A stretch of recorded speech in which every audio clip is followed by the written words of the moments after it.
सुबह की किरण जिसके बिना अधूरी है रात की चांदनी, जिसके बिना सूनी है साल के 365 दिन। जो हाजिरी लगाती है वो माँ ही तो होती है, अपने आंचल में सुलाती है।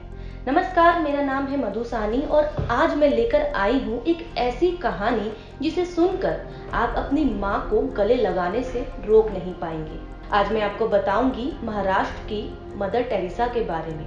जी हाँ, आपने मदर टेरेसा का नाम तो सुना ही होगा, जो आज भी हमारे दिलों में जिंदा है, जिसकी कहानी आज भी हमें भावुक कर देती है। पर आज मैं आपको बताने जा रही हूँ माया नगरी की मदर टेरेसा के बारे में, जिसने अपने बच्चों का पेट पालने के लिए ट्रेन में गाना गाकर भीख मांगी, जिनके आगे बिग बी ने भी झुकने से पहले एक बार नहीं सोचा।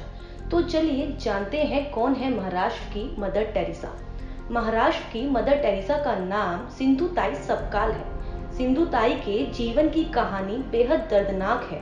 उन्होंने दूसरों की जिंदगी को रोशन करने का जो जज्बा दिखाया वो हैरान कर देने वाला है। सिंधुताई महाराष्ट्र के वर्धा जिले के चरवाहे परिवार से ताल्लुक रखती हैं, जहां पर उनका बचपन बीता। बचपन से ही सिंधु को बहुत सारे कष्ट का सामना करना पड़ा। 10 साल की उम्र में उन्हें 30 साल के आदमी की घरवाली बना दिया गया।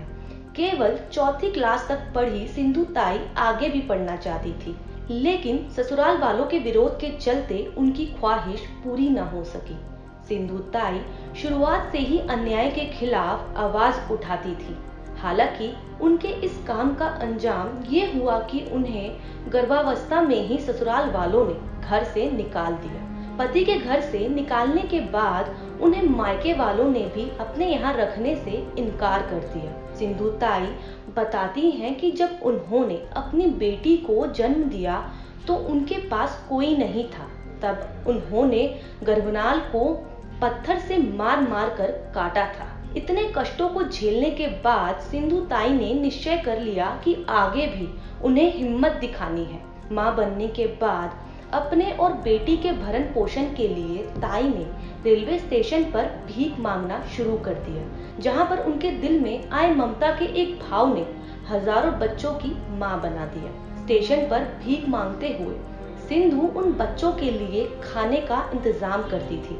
इस तरह से वो बच्चों के पेट भरने का साधन बन चुकी थी। अभी तक सिंधुताई 1400 से अधिक बच्चों को अपना मान चुकी है। उन्हें पढ़ाती है, उनकी शादी कराती है और जिंदगी को नए सिरे से शुरू करने में मदद करती है। ये सभी बच्चे उन्हें माई कहकर बुलाते हैं। बच्चों में भेदभाव न हो जाए इसलिए उन्होंने अपनी बेटी किसी और को दे दी। आज उनकी बेटी बड़ी हो चुकी है। कुछ वक्त बाद उनका पति उनके पास लौट आया और उन्होंने उसे माफ करते हुए अपने सबसे बड़े बेटे के तौर पर स्वीकार भी कर लिया। सिंधुताई का परिवार बहुत बड़ा है। उनके 207 जमाई हैं, 36 बहुएं हैं और 1000 से अधिक पोते पोतियां हैं। आज भी वो अपने काम को बिना रुके करती जा रही हैं। वो किसी से मदद नहीं लेती, बल्कि खुद स्पीच देकर पैसे जमा करने की कोशिश करती है। सिंधुताई को अब तक 700 से ज्यादा सम्मान से नवाजा जा चुका है। उन्हें अब तक मिले सम्मान से जो भी रकम मिलती है वो उन्होंने बच्चों के पालन पोषण में खर्च कर दिया है।